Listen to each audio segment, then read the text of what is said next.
Tama na. Ano to? Wala na namang ulam? Mahal, pangako bukas may kakainin na tayo. Sinabi mo rin yan kahapon.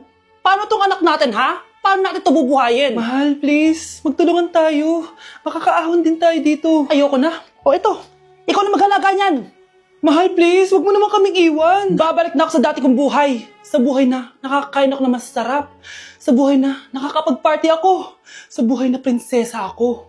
Ayoko na ng gantong buhay. Mahal, please, babawi ako. Kaya mo na yan. At wag mo na ako gugulin, ha? Anak, pangako hindi kita iiwan ha.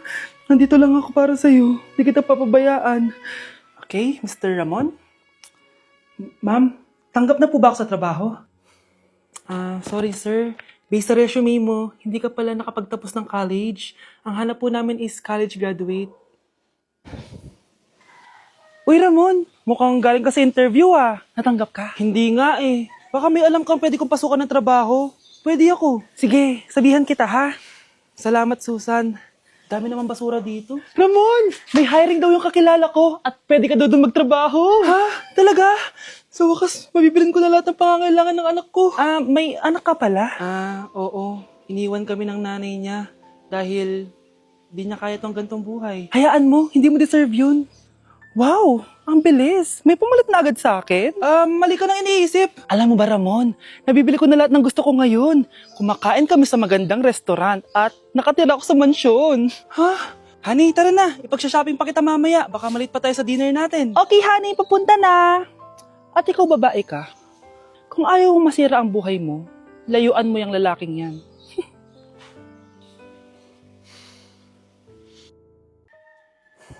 Iniisip mo pa rin ba yung sinabi ng dati mong asawa? Baka totoo nga, na isa lang akong hampas lupa, na hindi nagaganda ang buhay. Ano ka ba? May anak ka na umaasa sa'yo. Tsaka, magkakatrabaho ka na, di ba? Hindi ko na alam. Sobrang bigat na. Pero salamat, Susan. Napagaan mo loob ko.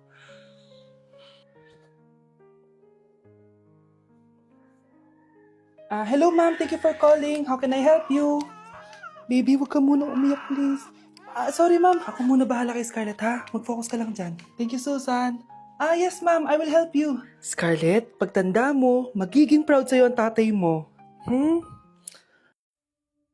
Tay, papasok na ako ng school ha. Grabe na talaga anak ko, oh. Dalaga na talaga. Proud ako sa'yo anak. Mas proud ako sa'yo tay. Kasi kahit sobrang hirap ng buhay natin dati, nakaya mo. O, tignan mo, manager ka na ngayon. Lahat ng ginagawa ko, anak, para sa'yo lahat to. Naku, ang sweet naman na magtatay. Sana, ikaw na lang naging nanay ko, Tita Susan. Ha? Ano ka ba, Scarlett? Oh, sige na, malilate na pala ako. Bye tayo, bye tita.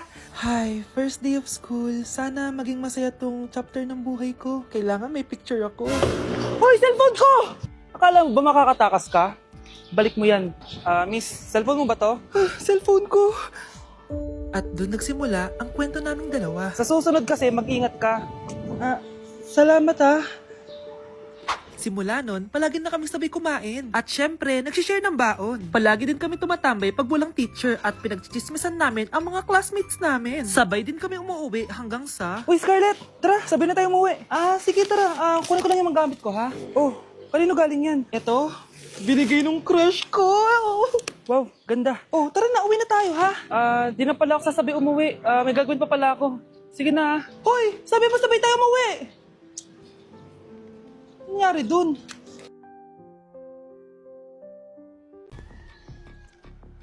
Balita ko, dyan nagtatrabaho yung dati kong asawa.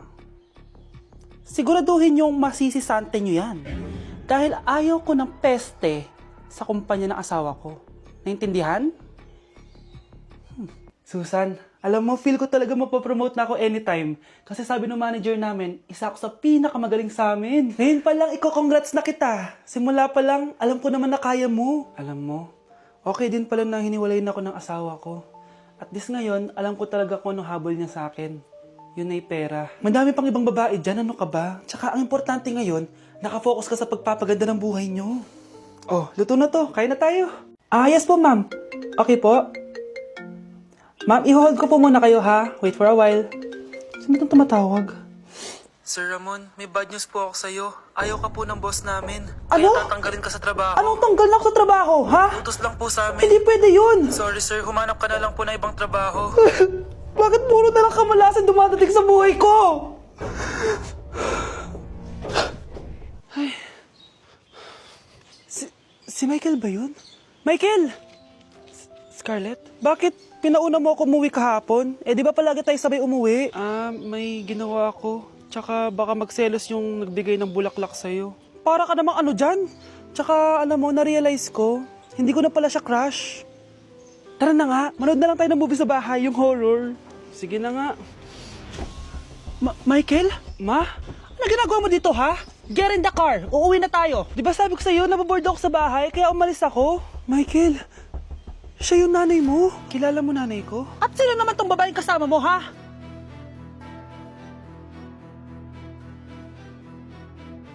O anak, babayaran ko na tuition mo, ha? Ano yan, anak? Nagmumukbang ka? Hindi. Coping mechanism ko to para hindi ko muna siya maisip.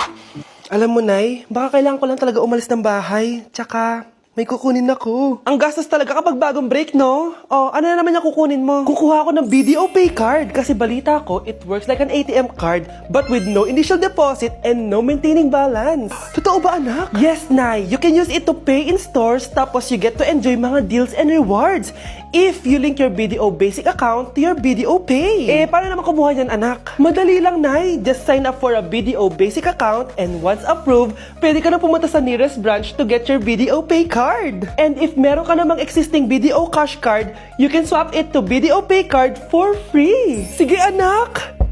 Uy, may tao ata! Scarlett, hindi ko pala kayang mawala ka sa buhay ko. Sorry na. Sige na nga. Ikaw, Miguel, ayaw na kita lumalabas ng bahay. Naiintindihan? Ano? At pwede ba? Huwag ka nasasama dun sa kaibigan mo hampas lupa na yon. Dahil ayoko ng ganong klaseng tao ang magiging kaibigan mo. Ma! Para sumasobra ka na ata! Sobra na ako nasasakal sa'yo! Tsaka tumatanda na ako! Anak pa din kita! At nanay mo ko. Kaya sundin mo ang gusto ko. Pero Nay, gusto ko si Scarlett. Parehas kami ng nanay ni Michael. So ibig sabihin nun, magkapatid kami? Sinong kapatid mo, anak? Wala po, Tay. Bakit po? Anak, wala na ako sa trabaho. Tay, pero wag ka mag-alala, anak. Iisip ako ng paraan. Hindi tayo maghihirap. Magtutulungan tayo dito, Tay, ha? Kaya natin to. Salamat, anak. Susan, sure ka ba dito? Last money ko na kasi to, eh. Magtiwala ka lang, Ramon. Para sa anak mo. O, ito na mga pinagawa mo, ha? Magbenta na tayo. Tara na. Sige, tara. Scarlett, ayaw sa'yo ng nanay ko. Ayaw niya akong magpagkaibigan sa'yo. Pero hindi niya ako mapipigilan. Michael, may kailangan din akong sabihin sa'yo. Yung nanay mo, tsaka yung nanay ko. Kailan ka pa natutong hindi sumunod sa akin, Michael, ha? Ma, dahil ba sa babaeng to? Please, tama na! Ayaw mo talaga makinig sa akin? Pwes, ipapadala na kita sa US at doon ka na mag-aaral. Michael! Ikinalulungkot ko pero hindi na siya makakita. Masyado nang malala ang damage sa mata niya. Mahal, hindi tayo susuko, ha? Gagaling ka. Mahal, huwag ka na magpa-stress. Ginawa naman natin lahat, diba? Mahal, magpahinga ka muna dito, ha? Maluto lang ako ng pagkain. Hi, Ramon. Rosa, bakit nandito ka? Balita ko, wala nang pag-asang makakita yung asawa mo. Ibig sabihin, magagawa na natin lahat ng gusto natin. Shhh! Huwag kang maingay. Masisira plano natin. Sinasabi ko na nga ba, may pinaplano kay ni Rosa. Mahal, kain ka na nito paborito mo. At talagang hinahayaan mo lang dito si Rosa, ha? Ano ba?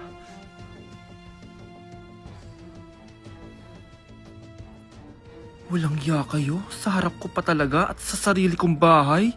Tay, nabalitaan ko yung nangyari kay nanay. Ipagdasal na lang natin na gumaling pa rin siya, anak. May CCTV dito sa bahay. Kailangan kong makuha yung mga files na yun. Nay? Nay? Nakakakita ka? Anak, please. Huwag mo muna sasabihin kahit kanino na nakakakita na ako. Nay, akala ko ba bulag ka na. Matagal na akong gumaling, anak.